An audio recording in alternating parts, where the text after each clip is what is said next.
So this session is going to focus on understanding the symptoms and other health effects of your CMT and other inherited neuropathies, and how those symptoms and health effects really impact your daily life. We want to understand not only what those things are, but the entirety of the symptoms and health effects that you experience, but also those that have the greatest impact on your daily life. And we want to understand how those things have those impacts and why you view them as having the greatest impact. That's the arrangement. In addition, we want to understand how those symptoms and health impacts have changed over time as your disease has progressed, as well as how those symptoms and health impacts might vary, whether that be day to day, week to week, or month to month. And also, along these lines, we're interested to know what concerns or worries you most about living with CMT. And so to kick us off on this conversation, we have a stellar panel of our pediatric and young adult CMT and inherited neuropathy patients. We have Reagan, Drew, Jakeb, Cassidy, and Sean who are going to share their stories. And so Reagan, take it away.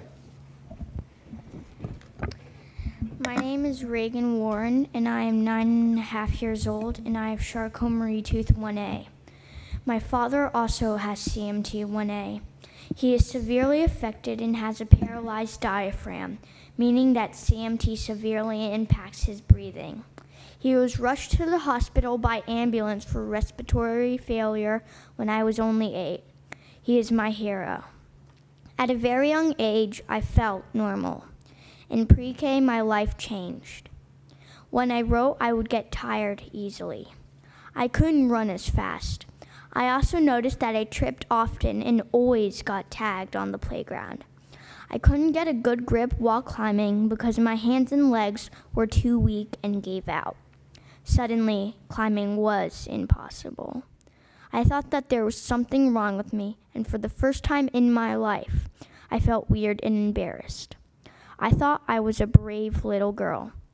I didn't know these challenges were just the beginning of my journey with CMT. Why is my body falling apart? You know how if your iPad breaks, you can go to the Apple store and get it fixed? Well, for me, there's no store that can fix my CMT. When I sit, my knees feel weird bent. When I walk, my knees feel weird straight. If I stand up from sitting, my legs often will fail. My ankle joints and wrists just drop down. They have no strength. I can't pull my toes up, and my leg muscles are so tight that I can't really bend to get something on the ground without my knees popping forward and destabilizing me. It is difficult to keep up with my peers. I lose my balance so unexpectedly that I can't even break my fall. I fall probably at least once a day. I hurt all over when I fall. I bang up my whole body and I am sore for days. CMT hurts both physically and emotionally. During school, I can't keep up. The teacher is on the next problem before I finish the first one. It's annoying because my handwriting is sloppy as my hands give out. My dad and I can't even open soda cans by ourselves. We have trouble with buttons and hooks on our clothes. At the age of 5, I had my first surgery to correct hip dysplasia. It was so hard and so painful. I started kindergarten still in a wheelchair after wasting my whole summer recovering. I was nervous what people would think of me. After extensive rehab, I started walking again. I was confused because I still had weakness. At the age of 7, my parents told me that I had CMT. I knew immediately what this meant because I had seen my dad struggle for years. CMT is exhausting and takes away my ability to just be a kid. I had another surgery when I was 8 years old to fix my hip again. Surgeries are expensive and exhausting. Recovery is challenging for the whole family. Since 2014, my dad and I have had 6 surgeries combined. My mom has to be a full-time caregiver and can't work. I have settled into understanding what is happening to me. It is hard at first because I didn't understand why I couldn't change it. People in my class still leave me out and hurt my feelings. because I can't keep up and always trip. This is what happens when you are different from other people. Thank you for your attention. Together, I hope we can do something for people with CMT.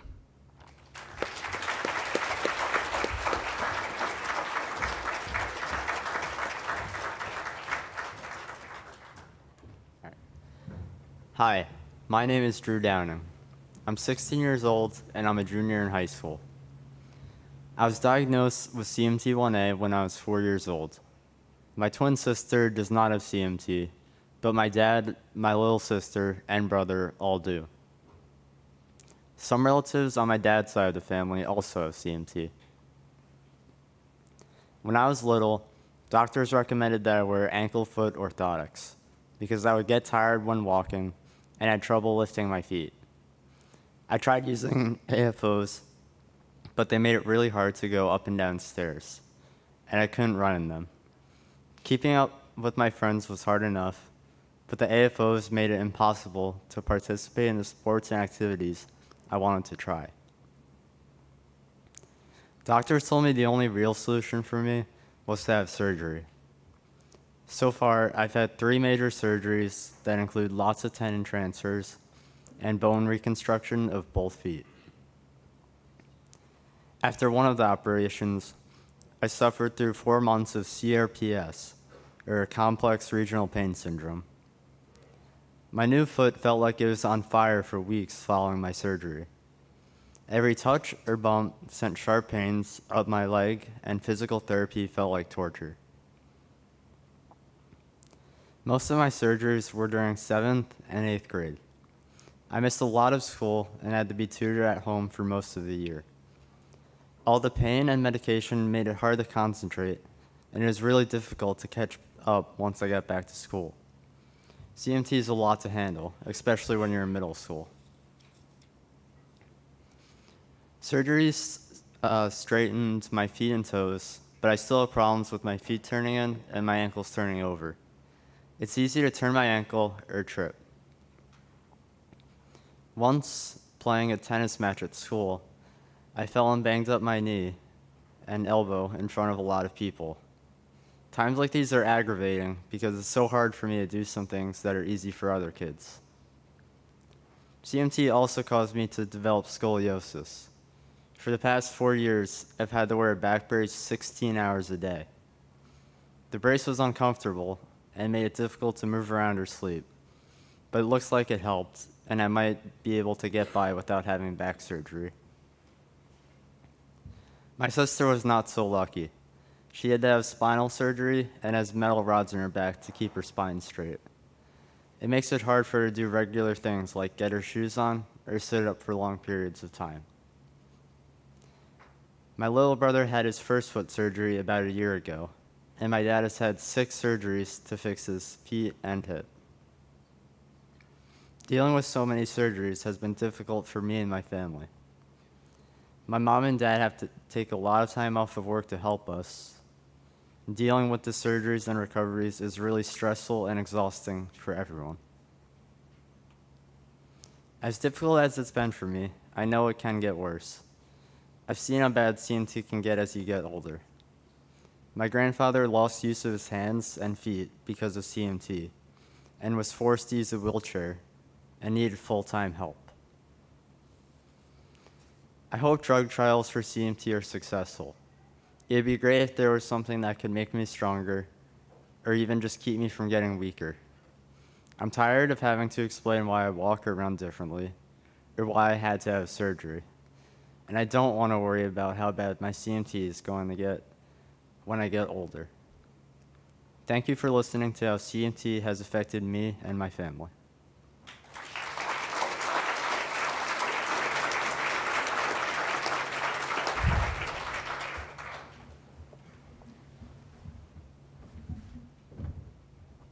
Hello everyone, my name is Jakeb Lutz, and I am the Colorado State Ambassador for the MDA. I am also 12 years old. I have a very rare form of CMT called 4J. I am one of 22 in the world with this type. It was only 2 years ago that I was diagnosed, but it feels like a lifetime. I have a Facebook page called Jakeb's Journey where you can read all about my journey to a diagnosis and how I was a competitive hip-hop dancer before this disease took that away from me. What I really want to talk about is how CMT4J affects my life today. Before I had CMT, I had lots of friends. And of course, the ladies loved me. Wink, wink. But now, it's hard. I use leg braces to help me walk. They put a spring in my step and lift my feet up so I'm not falling all the time. They really help me. But I also have to use a wheelchair for long distances, like at school or even the store.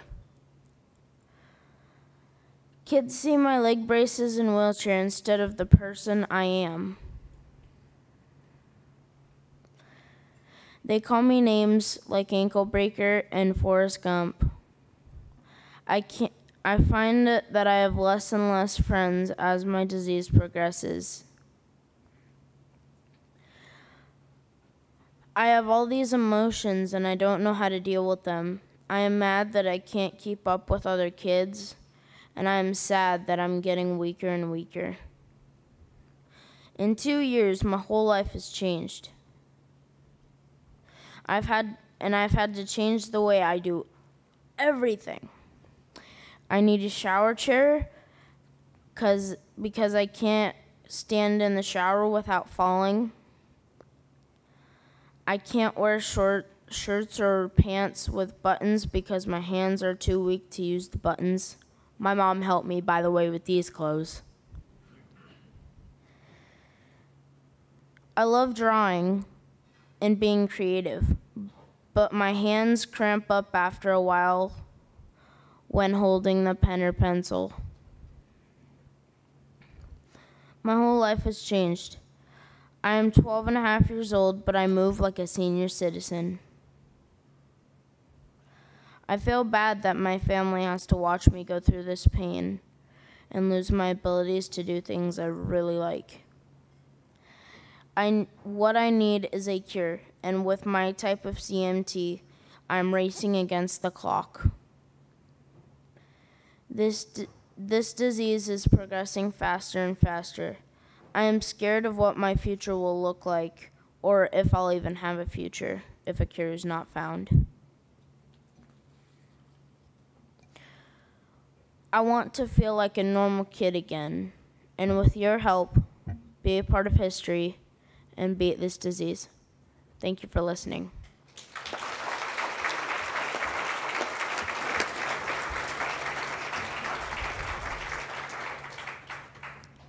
Hi, my name is Cassidy Wilson. I'm 19 and study at Virginia Commonwealth University.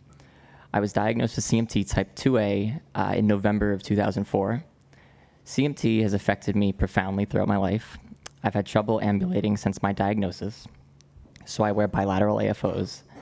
Additionally, I have a tremendous amount of trouble with activities that involve the use of fine motor functions, which affects the way I write, type, use a zipper, and then grab things. I have tremors in my hands that can be particularly hard to deal with and are often exacerbated by exhaustion. Immediately following my diagnosis, I was enrolled in physical and occupational therapy. Although this helped to keep certain symptoms at bay, and I had wonderful therapists working with me, in the end, the therapy was not enough to keep my symptoms from progressing. I eventually lost the ability to ride a bike, walk on the sand, climb a staircase unassisted, move my toes, and cut my food. The symptoms that matter the most to me are the lack of fine motor skills and wrist strength in my hands. I'm a music student at Virginia Commonwealth University who loves to play the drums. And playing the drums can be especially hard for someone who has poor wrist strength, so I've had to adapt how a neurotypical person would normally play the drums. I use a hand brace that holds my wrist in place, and that keeps me from dropping my sticks. However, even with the hand brace, playing the drums can be straining and difficult. Acclimating to college proved to be pretty challenging at first. My dorm building suffered infrequent but frustrating elevator outages. And although my room was only on the second floor, elevator outages every month or so can be wildly inconvenient for anyone, but especially someone who has no choice but to use the stairs, or the elevator, rather. Additionally, there's a few buildings at my school that lack some basic handicap accessibility. But other than that, my experience at college so far has been like anybody else's. When I was 14, I got a tendon transfer at the University of Utah with the expectation that it would yield a stronger grip on drumsticks, cutlery, zippers, and everything else that requires an ability to pinch. And although it provided me with increased dexterity in my thumbs, my fingers were still lacking the strength to be able to manipulate small objects with ease. Because of the lack of success from the surgery, I use a hand brace to support my left hand when I play the drums. What worries me most is the very real possibility of losing my ability to play the drums as my CMT gets worse. I'm hopeful that more treatments can help me keep playing. I'm grateful, and thank you all for the opportunity to share my story with you. Thank you.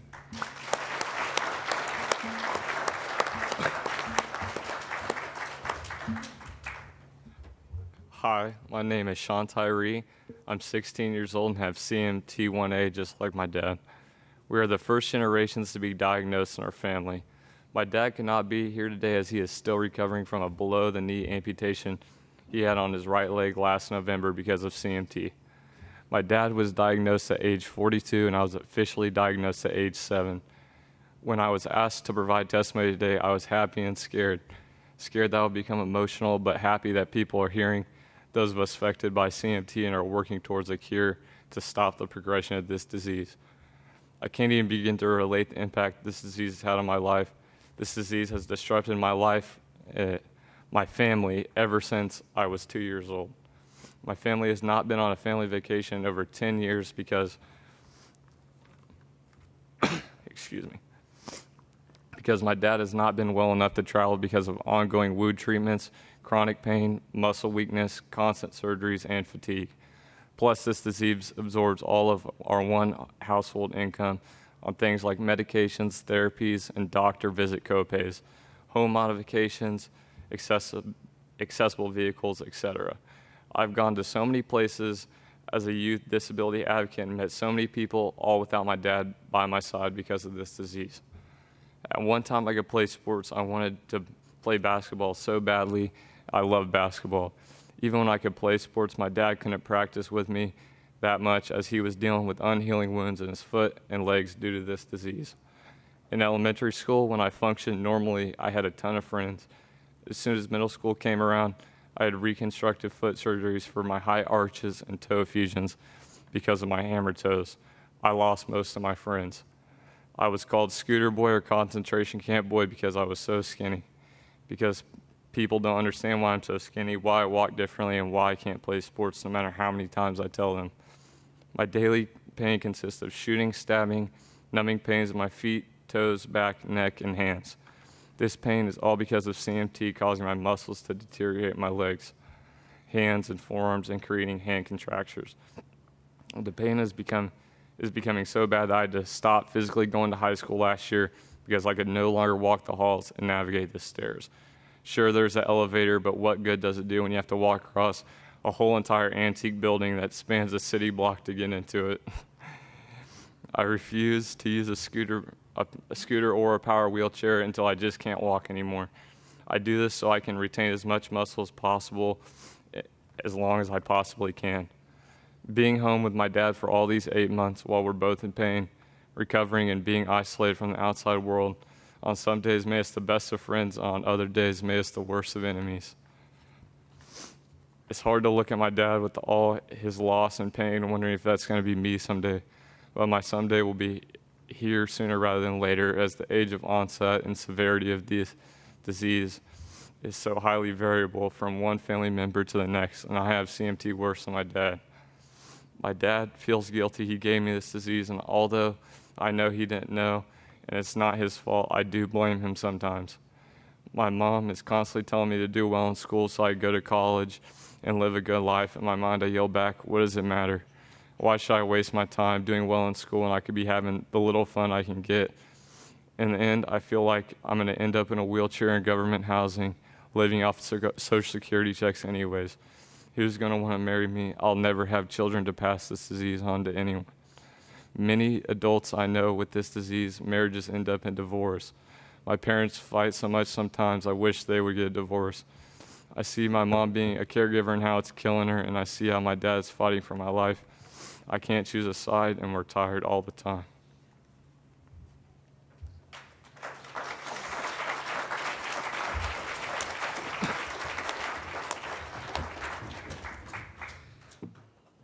Wow. Oh, you can say. Wow. I want to thank these panelists for being so brave going first and sharing their stories to kick us off today. So please join me in another round of applause for all of our pediatric panelists. Thank you.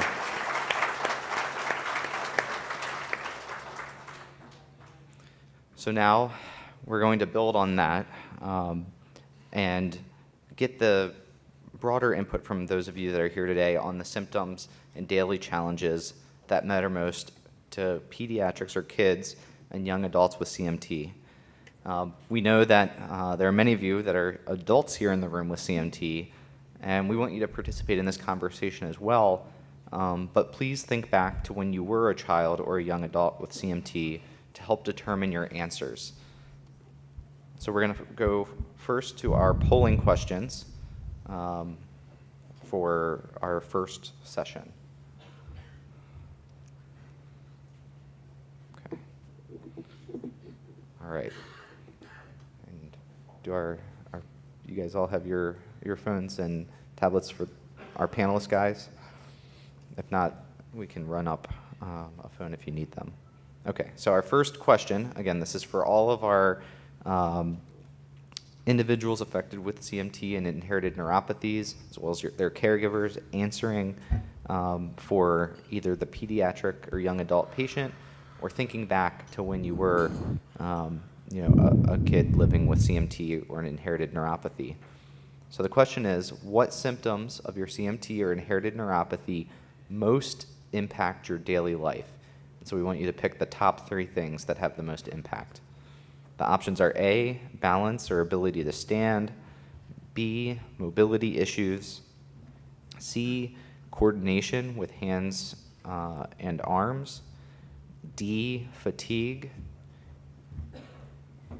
E, orthopedic deformities, F, respiratory, vocal, choking, and or swallowing issues, G, sensory loss such as vision and hearing, H, pain, I, none of these, or J, some other impact that has had the greatest impact on your daily quality of life. And please select the top 3. And again, this is focusing on your pediatric and young adult years if you are an adult.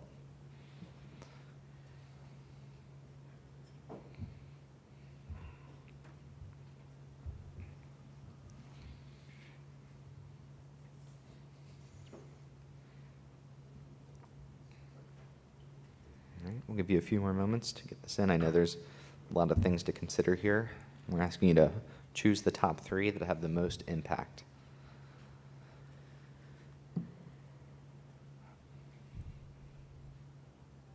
All right. So it looks like we have pretty close numbers 1 and 2 being mobility issues such as foot drop, walking, tripping, and frequent falls, and number 2, close behind that, being balance and ability to stand, such as ankle weakness. Our third highest response is coordination with hands and arms, such as difficulty grasping, gripping, holding objects, or other fine motor skills. It looks like the 4th most impactful symptom is fatigue, followed by pain, such as cramps, shooting, stabbing, numbness, and tingling. Some number of you did select orthopedic deformities, such as scoliosis, hip dysplasia, feet and hands. And then a small number of you selected the respiratory, vocal, choking, and swallowing issues, sensory loss, or none of these as having an impact on your daily quality of life. It looks like maybe one or two of you selected other, and if you're one of those individuals that said there's something else not listed, we certainly want to hear from you about what that might have been when we go to the audience discussion. So can we go to our second polling question? Okay. So this question is, as a result of living with CMT or your inherited neuropathy, which of the following social or emotional consequences have been most significant to you? And again, this is for your pediatric and young adult years. Please choose up to 3.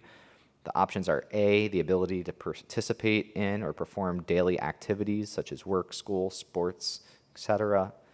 B, the ability to get around, such as stairs, walking, getting up from sitting without using your hands. C, the ability to use your hands, such as handwriting, playing video games, texting, using utensils. D, the ability to care for yourself, such as bathing, dressing, hairstyling. E, the impact on relationships with friends and family. F, stigma or social discrimination. G, emotional impacts, such as fear, embarrassment, self-esteem, depression, anxiety, etc. H, none of these things. Or I, some other result of living with CMT or your inherited neuropathy, which has had the greatest social or emotional impact on you. And again, choose up to 3.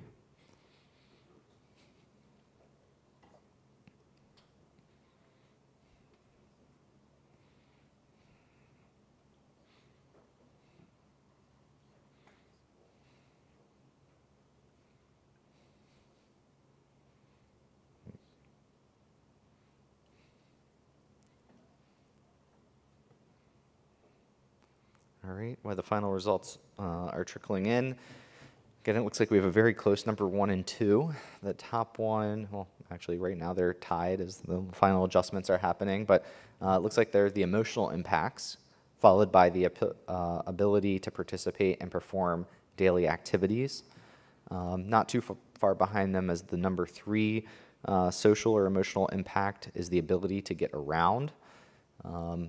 It looks like there's about 3 that, and that would be the next tier to follow those, being the ability to use your hands, the impact on relationships with friends and family, and stigma or social discrimination.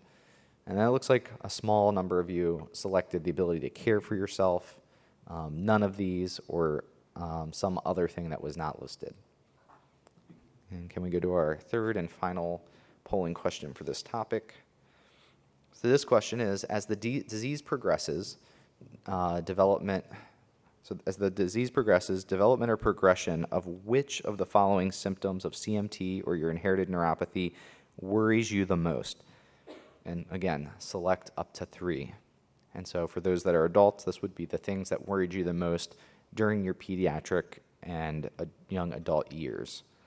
The options are A, balance and ability to stand, B, mobility issues, C, coordination with hands and arms, D, fatigue, E, orthopedic deformities, F, respiratory vocal choking and or swallowing issues, G, sensory loss, H, pain, I, none of these things worried you, or J, some other thing not listed worried you the most.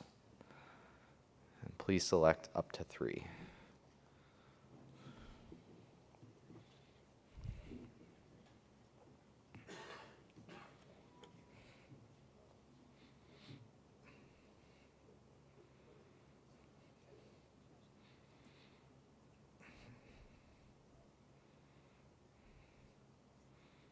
All right. I'll give you just a few more moments to get in your responses of the top 3 things that worry you the most about your CMT or inherited neuropathy during your pediatric and young adult years. As it stands, it looks like the top thing that worried those that are represented here today were the mobility issues, followed closely by balance and ability to stand and coordination with hands and arms. It looks like pretty much all the others had a fair amount of you selecting those as a top worry. Only a few of you with none of these things worrying you, or something else that was not listed worrying you the most. Okay. Well, thank you for participating in the polling questions. With the remainder of our time for this first session, we're now going to open it up to the audience discussion. So, just to remind everyone, the way that this part of the session will work is I'm going to ask some questions, and if we can get the discussion questions put up. So you heard our panelists. They did a great job of describing the symptoms and health effects of CMT and inherited neuropathies on their daily life. They talked in a lot of detail about how those symptoms impacted their activities in daily life, things that they are and are not able to do as well because of their CMT, what that has meant for them, the impacts, the social, emotional impacts, and of course what they worry about because of experiencing all of these things. And so now we want to explore these same topics with you in the audience. So what I want to do is I'm going to ask some of these questions. If you'd like to share, I ask that you just raise your hand. I will call on you. We have some individuals with microphones that will bring it to you. Just please wait to speak until you have the microphone.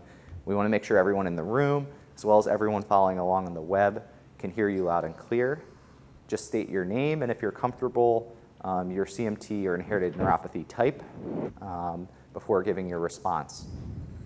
So, and the final piece of information is, again, this was focused on impacts during childhood and young adulthood. So adults, please feel free to participate in this session, but think back to when you were in those years and the impacts that it had at that time. Of course, we also want to hear from all of our caregivers of pediatric patients and our actual youth and young adult patients here in the room. Again, if you're online, you can email in your written responses, and we'll go to webcast comments periodically throughout the discussion. So I want to start broad, and we've been talking about a wide range of symptoms and impacts of CMT and inherited neuropathies.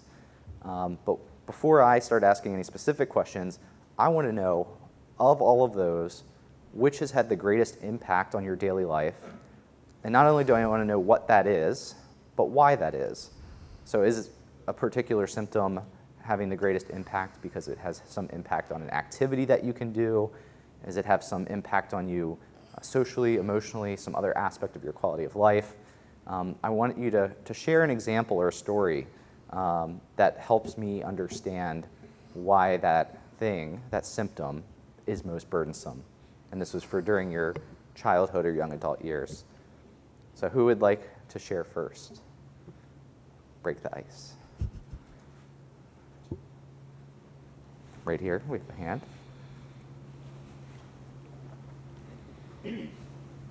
Hi, my name is Grace, and our 13-year-old son has CMT2A. And as a child, like elementary years, he was fearless, I would say, but as he's getting older and going into middle school and high school, he's become like socially withdrawn, and I think the reason is because of the fear of not being independent. You know, he depends on us to help him, you know, if we're going to a movie, to get in and out of the chair, or even getting a soda and opening the straw and putting it in. So I think that the mobility issue and the fear of not being able to be independent or falling in front of his peers or asking for assistance is what holds him back the most. Thank you, Grace. And I have a couple of actually follow-up questions. You mentioned that he's got some mobility issues as well as some hand issues. What is driving those mobility impairments? What symptoms specifically? Okay, so with him, he was diagnosed at 3, and his legs have progressed, right?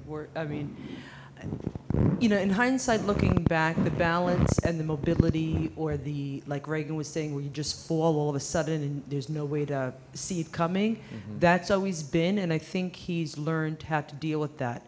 But as his hands have weakened and he's lost so much muscle tone in his hands, I think that is the greater impact for him. because, you know, I don't think he remembers not being able to walk without falling or not being able to walk without the braces, but the hands really took a toll from him, you know, physically, but of course mentally. Because, I mean, you're 13 and you need help doing everything, and I think that that's a driving force for him. And when did he start experiencing the hand weakness? It was almost overnight between 4th and 5th grade, 3rd to 5th grade. So between, I would guess, the ages of his late 7th year to early 9, you know, 7 to 9, it just happened immediately, or it seemed to be anyway. Right. Thank you so much for sharing that, Grace. Another hand right behind us. My daughter has giant axonal neuropathy, and she's a freshman in high school. And just like the panelist, she's experienced the loss of elementary friends as her disease has progressed. And she does have a one-on-one aide at school who's always helicoptering. So even if the teenagers do want to come and talk with her, they're resistant because the aide is always nearby. This has been such a huge impact on Hannah's life the past 3 years. A year ago, Hannah and I sat down in a Wi-Fi coffee shop and we created a Facebook group that's private called Disabled Teen Social Network. And I tried to get that disseminated through the various rare disease communities like SMA, Parent Project Muscular Dystrophy, the Jet Foundation for Duchenne Muscular Dystrophy, et cetera. And it just never took off. And I admit I'm not in Facebook often to allow, you know, people to be added to the group. So Allison with HNF and I have had this conversation numerous times. And actually last week I had a phone conversation with Danielle, who's in charge of community outreach for the Jet Foundation for Duchenne, and to try to brainstorm how we can develop a social network where these teens can start communicating on Instagram and Facebook and start to have a teenage experience with peers who can relate to the losses and disappointments, but on a positive note, develop friendships that can help fill this major void our teenagers are feeling in their lives. So we don't have a solution yet, and we're open to all kinds of ideas, but I just wanted to share that it's critically important, and I think we need to do something for this age group. Yeah. So Lori, can you help us understand a little bit more maybe of the specifics of your daughter's experience that have led to some of that social isolation? You know, in addition to the aid, were there other activities that she just couldn't keep up with, you know, because of certain impacts of the disease? Yeah, I think teenagers inherently are just very egocentric, and Hannah is a little celebrity where we live because we've raised millions of dollars to fund a first-in-human gene therapy, and I think that they just figured Hannah had a social network and didn't realize the loneliness. She'll see on Instagram, you know, so-and-so had a gathering and they're in the basement dancing and listening to music, and she's at home in a wheelchair seeing this. She wants to be there. In her brain, she's the cheerleader on the sideline. It's just her legs don't work and her speech is a little different. So that's just one example of this sadness and isolation. Yeah. Thank you very much for sharing that. We have you're raising your hand right here. Yep. Can you just wait for a mic real quick? Thank you. My sister's a pre-K teacher in special ed, and my career was social work until I had to stop working. But for the children, something I advocate for, my sister and I had started a diversity assembly to go into the schools with. And if your school does not have that, it's something you have the right to go in, speak to the principal about. The school needs to have a diversity assembly. They help tremendously.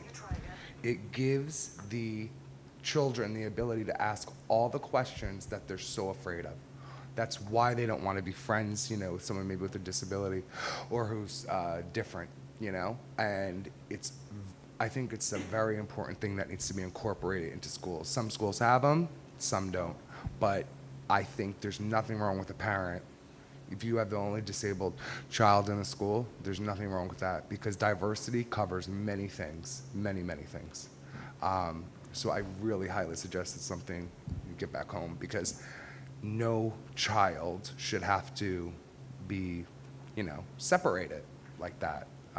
We're seeing kids in like Target commercials and stuff now, more and more with disabilities. They're trying to, where you can identify with people, but it's very important. And for myself, my hardest thing was when I had to come to terms with not being able to go to a job anymore. I was able to type ridiculous case files and things like that. It was really hard to come to terms with that. I just couldn't do it anymore. The fatigue and all that. I thought even, being in a wheelchair, I had to learn how to re-walk again. I was in a chair for so long. And I just did so much damage in my ligaments and all that. I'm one of those people that took like 10 plus years to get diagnosed. And that was really almost traumatic in a way. I was like a workaholic. I loved it. And then being stuck indoors, especially in the winter, it's really tough. Yeah. So just help me understand, what was it that made it specifically so you couldn't keep working? What part of the progression? So I was about 100 pounds bigger than what I am at one point. I put on a lot of weight because I was really depressed about what was going on. My feet, I should have broken my ankles. My ligaments, was not able to have surgeries because of diabetes and all this other stuff and healing. So unfortunately, it was just too late for me by the time we figured out what my options were. So me trying to get up and get around, I fell down flights of steps. I was just saying like 20 steps I think was the longest stumble. Wow. And just constantly injuring myself, and I realized I have to conserve my body. I'm getting older, and that's what I had to grow up, and say I got to start worrying about where am I going to be in 5 years or 10 years. And now my respiratory is getting worse, it's really scary, the respiratory thing, and the choking spells, not being able to eat as much, losing weight and stuff, but it's the size of the guy that I am makes it just incredibly difficult to stabilize myself trying to get around. And the fatigue is it's brutal, and the pain, Yeah. So Thank you so much, sounds Alex, good. for sharing. Thank you. Okay, we have a hand over here on the left, and then we'll come to the far right. And you can raise your hands too if you want to add something. Me? Yes. My name is Ayo Arum. I have CMT 1A. And thinking back to high school, I think the most significant event was one time I was on the second floor of my high school, and me and my friends were talking about something, I don't remember. And then they were like, oh, we can go down to the cafeteria and do this, whatever. And they all ran to the cafeteria. And having an AFL on, you can't run. And you can't really walk down steps. Saying walking down steps is very generous description of what you're doing. So it took me another 5 minutes to get down there, and by the time I got down there, it would have gone. And I just kind of was by myself for 20 minutes till I found some other friends to hang out with. So I think really just the mobility issue of not being able to keep up with other kids in high school and probably middle school is, I think, would be the most detrimental thing to me that I found in my high school experience. And did that at all have an impact on what activities you selected to participate in? Not really. I didn't take gym anymore, but I was always more of an intellectual person, so I was always in chess club, computer club, stuff like that. So things that were more intellectually challenging than physically challenging. So just more of the day-to-day type of that things. was kind of after high school. I did get into martial arts after high school, but again, that was after high school, and I know you want to focus on high school and pediatrics. So if you talk about adult, I'll mention that then. Okay. Thank you so much for sharing. All right, now we'll head to the far other side.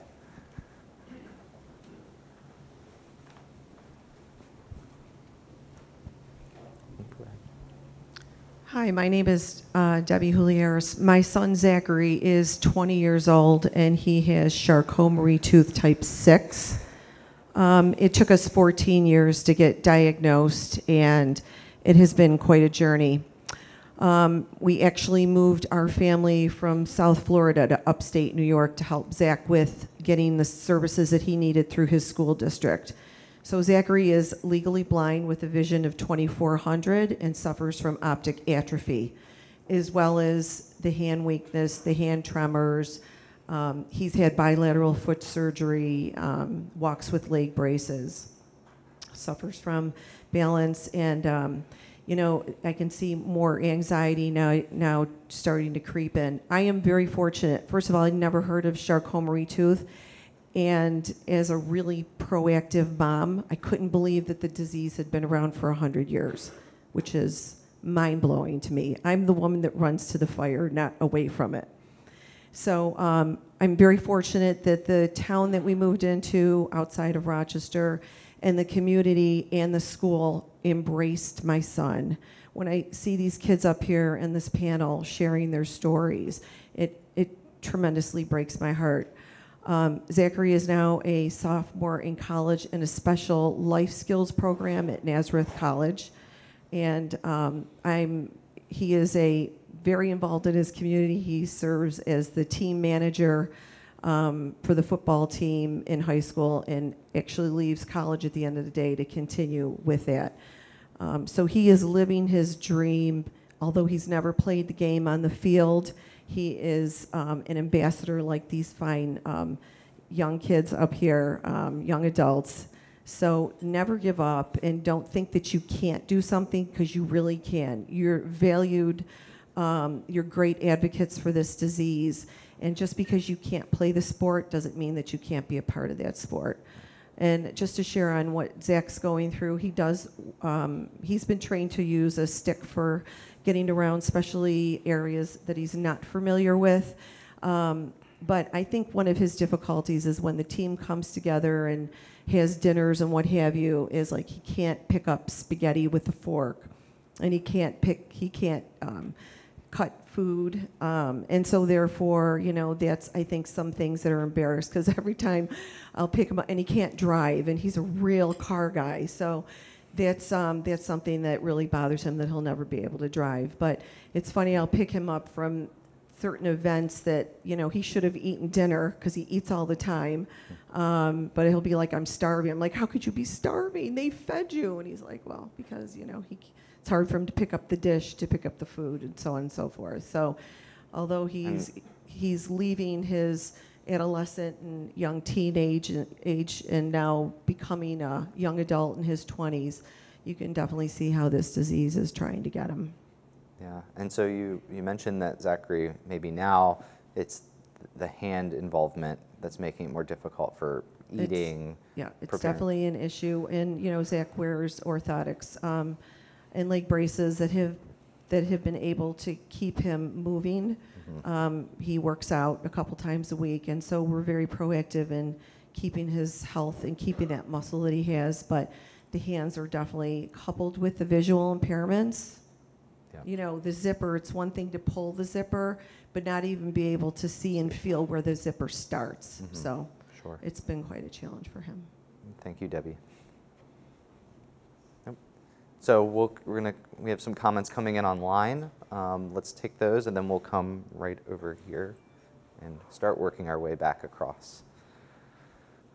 We can get a microphone for the webcast moderator.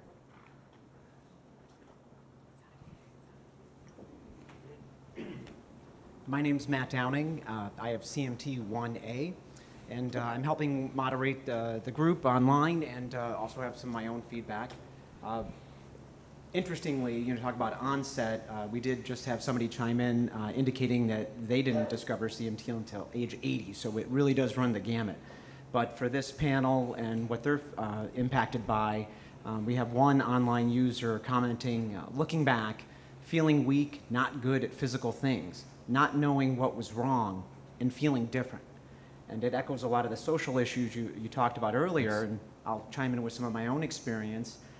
You know, it's not just the impact you've got dealing with your friends, but it's also the people that you work with at, say, school. You know, it's so difficult as a caregiver to educate everybody that's around your kids. And as a student, I remember vividly having to go to gym and go through the state test and the things that really set you apart from everybody else that was on the floor. really just made everything else that went on with your friends that much more difficult to deal with. So this person's online comment really struck a chord with me. Sure. Thank you, Matt. Here, I'll grab that.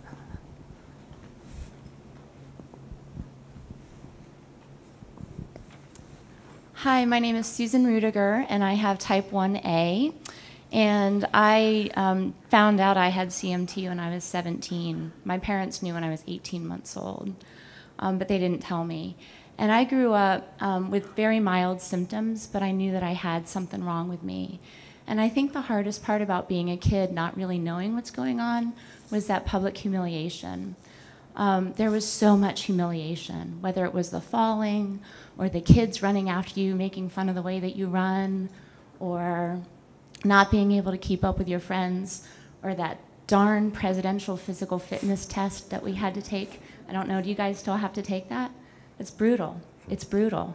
And having the football coach who's running it say, "Susan, run faster, faster, Susan, you're holding me up, I've got somewhere to be."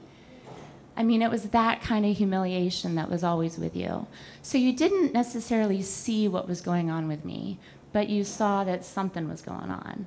And I think even growing up with it, and now you can kind of see that something's going on with me, it's kind of hard because you are realizing you are having your challenges and you park in the handicap space on a particularly exhausting day and you get the dirty looks or whatever else is going on. I think it's the lack of compassion from the public, knowing what's going on when maybe there's not an obvious leg brace or an obvious wheelchair, an obvious walker, an obvious aid. And they see you're just a funny, awkward, clumsy, klutzy, dorky little girl. And that little girl still lives in me. She's deep down in here, but she's still here. And I'm really looking forward to the day when we can get rid of that. Yeah. Thank you, Susan. What age did you first notice that difference, or did your peers, I guess, first notice that difference? I liken CMT to a lobster in a pot of cold water that he doesn't know he's boiling. The water's just getting warmer. So I don't know really when I first noticed. I did always feel like the clumsy, klutzy kid, certainly the inner dork. But it was when I was 16, 17 years old. I was in the high school musicals, and more than anything, I wanted to dance in the front row. And I was always backstage left corner, you know? And I worked really, really, really hard to get on the front row. And I was in ballet class, and my ballet teacher said, "We're pointing, we're flexing, we're pointing, we're flexing. Susan, that's not a strong point. Let me show you how to point." And she pulled my foot, and it didn't hurt because I had a lot of mobility, but I couldn't do it myself. And she pulled my foot into a point, and she said, "Hold it." And of course, it sprung right back. And she said, "Get out of my class. You're never going to be a dancer if you can't point your foot." And so I drove myself home, and my mother was sitting at the kitchen table, who also has CMT. And I said, "What the hell is wrong with me? Why can't I point my foot?" She was like, "Oh, you have CMT, just like the rest of our family." What? That was the first I had heard about it. And having, 17 years old, yeah, having that name to the disease, and like, oh, I'm not just a clumsy, klutzy dork. There's actually something legitimately wrong with me. That was pretty empowering. Yeah.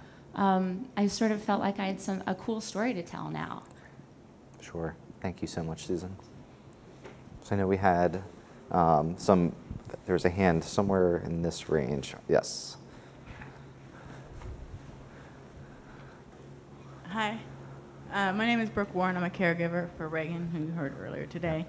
I think it's been touched on, but I just really want to reiterate it today, which is that the mobility issue and the social issue are so intertwined, especially at a young age.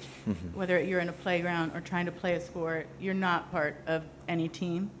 Your best friend on the playground isn't hanging with you. She's running because she wants to run too. So you constantly kind of feel betrayed even by your closest friends. So you just have this constant inability to be part of something as a young child. And Matt also touched on it, and I want to reiterate that, which is constantly telling teachers, PE coaches, principals that there is something wrong, that she's not being lazy, that this isn't made up. I've answered questions about just tell her to pull up her bootstraps. You know, there's someone else more disabled in the school.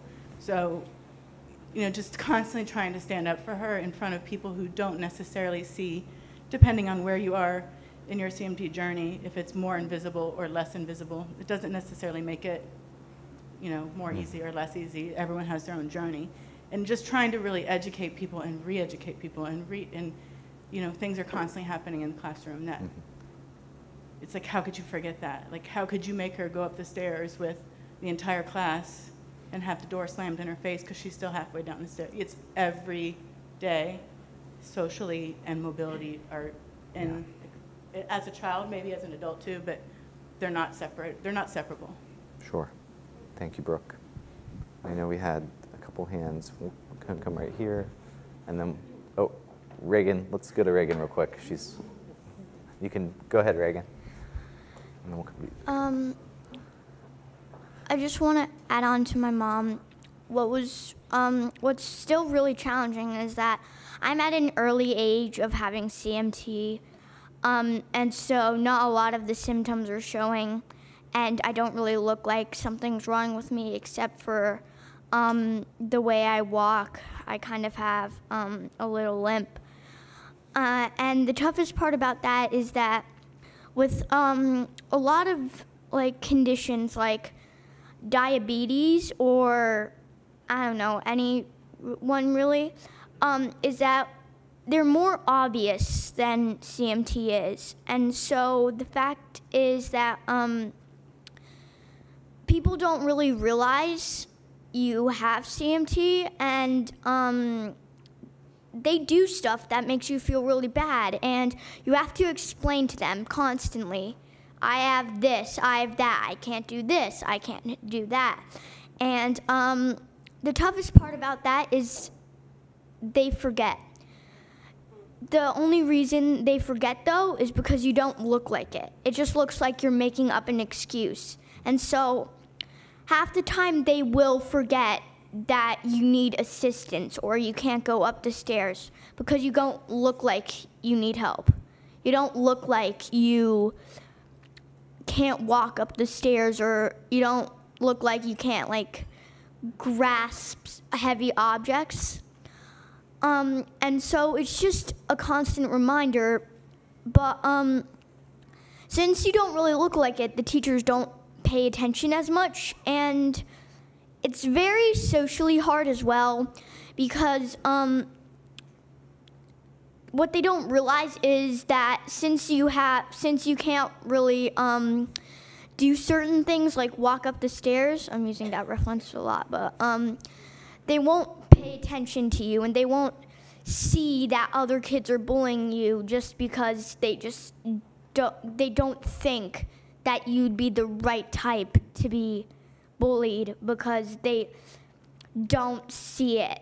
So my school has physical therapy, or PE, physical education, at a different place, so the teachers aren't there. They're still at school while we go to this little sports academy to have physical education. But so they don't see the problems you're facing, and neither really do the coaches there, because they just think, oh, she's not as athletic, she's not as, she can't run as fast as these other people.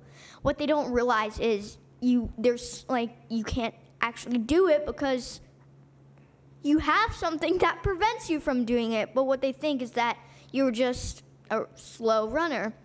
And so the hardest part is the fact that they don't pay attention and they forget, because a lot of times with me, I have I kind of sometimes at the end of the day, I just go into my room and start crying, why did this happen to me today?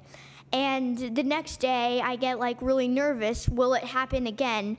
And so just the just constant reminder that they're forgetting is just, it's always there, and you can't really, it's hard because I'm still just a kid, like I said, so the symptoms aren't really here yet. And so when I'm an adult, and if I visit my classroom ever again, the teacher will be like, oh, wow, what happened to you? or maybe, oh, wow, you look the same as last time. But no matter what, they just won't realize that you can't do a certain thing because of CMT. And so they don't kind of realize that you're not getting like good grades in phys ed because you can't do phys ed. You don't have the ability, you don't have the movements. You aren't getting like good grades in writing or math, let's say, because you're on the first problem when the teacher's on the second. Like, you can't expect your students to write that fast. So just just them forgetting is enough, but them not paying attention it's kind of like they're just adding on. It's kind of like I'm a cake. Or they're like my CMT is a cake. They're just adding on these toppings that are covering CMT. And so they can't really remove the toppings because everyone's eating it. And so it's gone. They can't see it. They can't see the cake by the time everyone's ate it. So it's just really challenging for everyone to remember. Yeah. So, yeah. Thank you, Reagan. Very insightful. Amazingly insightful, sharing both your frustrations and your worries. Did you want to add something, Jakeb?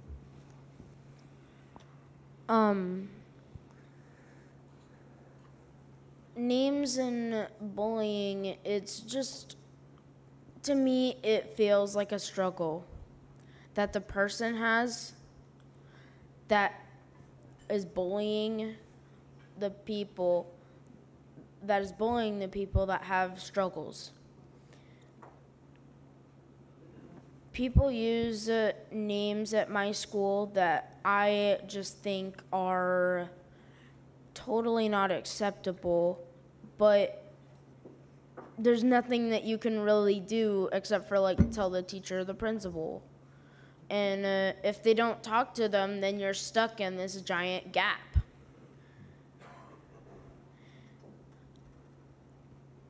And I know that I said in my speech that there's a lot of bullying going on, but I finally have a chance to talk. I can't deal with this anymore. And names like retarded, gay boy, any of those that I've been called, it's ridiculous. And I hope that we can find a cure for this so then I could go back to my regular life. It is ridiculous, Jakeb. Thank you for sharing that. Okay. So I know I want you to go now because I think I've almost skipped you a couple times. So. Hi. First of all, Sherry Lowenthal, and I just have to applaud you guys up there. It's like you guys are light years ahead of yourself and such strong leaders, and just really unbelievable. So 3 cheers for you guys. And anyway, so like I said, Sherry Lowenthal, so I have CMT1A. I was misdiagnosed with 1999 with CIDP, and then 2012 or something, whatever, then the information came out that I have CMT1A. So, but I consider myself a very, strong person and very grateful that I can do a lot of different things. I mean, I wear braces, my hands are weak, da-da-da-da-da, and I minimize it. And I just realized that, anyway, I don't want people to help me. I fight it, and yet I want people to know. And I think my biggest struggle is, family and friends, I want them to be educated and to know. And I don't really need, it's weird, I go back and forth. I don't need their support, but I need their support for others like you guys who I feel are really struggling. And, there's some anxiety as to what's going to happen in the future. I mean, my hands is really probably my biggest concern, watching things very, very, very slowly, progress. but, it's in my mind, but I just battle with I speak about it to educate people, and because I don't look so bad, people, don't, really get it. So that's kind of, I battle with that. I minimize it, but yet I want people to know. So that's basically it. Okay, Sure. thank you. No, thank you. We have a hand in the back. I do want to, after this comment, with some of the remaining time that we have, we've talked a lot about elementary school, middle school, high school. In our presentation this morning, we did see that there's effects in infancy. So if anyone has any examples or stories that they can share from any effects early in life, 0 to 4 years of age, we'd be interested in hearing those as well. But please go ahead. I will touch on that too. Oh. My name's Lelia. I have type 1A that was diagnosed when I wasn't crawling or doing all the other things that the toddlers were doing. And before I get, I'm trying not to get flustered, before I say anything, I just want to say to the kids on the panel and other kids in the room, people will stop being mean to you. It will get better. Just be strong, and you have a whole family here and all the other people with CMT support you. It'll get better. So yeah, I was the weird kid with the braces and the scoliosis brace that couldn't do the sit and reach, Susan, and the presidential fitness because I had 4 inches of spine curved up in my back. And then once they straightened me, I was fused straight, so I still couldn't do the sit and reach. And that was the only part of gym class I took part in because before ADA, I was in the auxiliary gym with the weird kids batting around a balloon. And I still have no idea how team sports like soccer actually work because I didn't get to do it. But yeah, I was the weird kid. I got made fun of a lot, and way worse than the pain of waking up in the middle of the night with all of your muscles cramped up and just screaming and not understanding as a little kid. And that was, I think, my main point, the thing that affected me when I was young and still affects me. And to all the medical people in the room and to FDA, this is why we have to cure this. When I was young, doctors prompted my parents to have me not play with baby dolls because it would give me the wrong idea about having a family. And Sean's remarks really hit me, and I had to step out of the room. I never did, and I probably won't because I don't want to give this to anybody else. And if anyone knows of any adoption or foster agency that actually wants to give a child to a single disabled lady, get back to me on that too. We have to fix it. We can't let kids be growing up going through this, and I'm not going to put a kid through it knowingly. Sean, by the time you're ready to have kids, I promise you, we'll have another answer. But more than the pain, more than people making fun of me, that's the one that sticks with me. And I want to be like other people. I want to have a family too. So let's cure this. Thank you so much.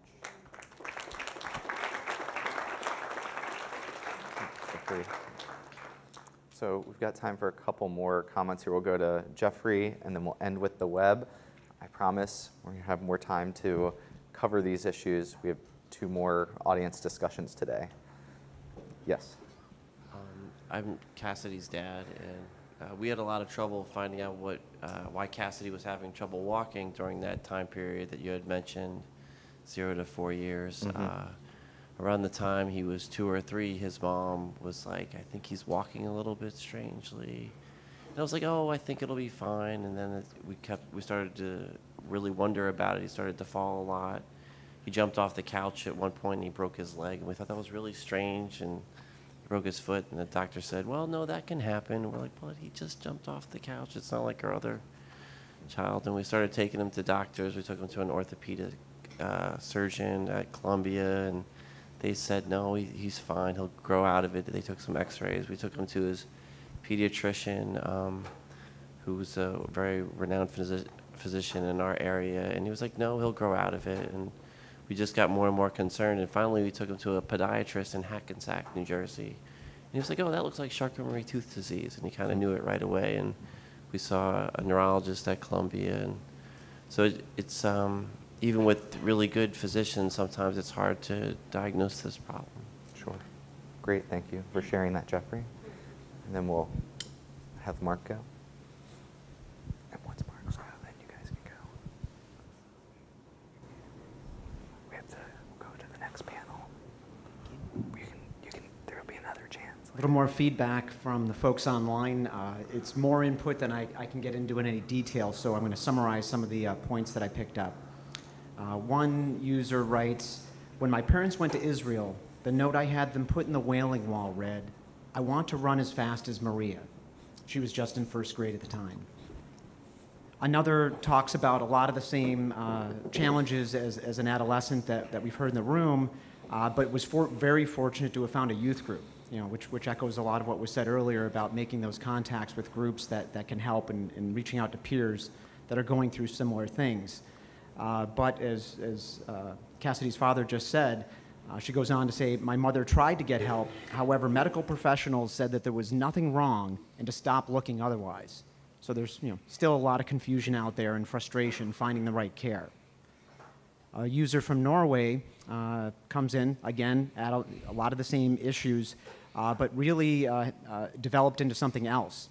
The fear of walking and falling profoundly changed my ability to be my normal self. This spiraled into depression that took years to come out of. She's now, at 32, a full-time social worker, helping other people. And finally, one writes, because I didn't have anybody showing me what CMT is and how to prevent it from getting worse, I started to use drugs to make friends and to stop the pain. My parents tried to help me, but being a family with low income, there wasn't much they could do to help. Fortunately, this person found a friend who got them active in the community and was able to find other things to occupy his time. Thank you. Thank you all in the room and on the web who have contributed comments. Thank you, panel one. I'm going to now invite our second panel up.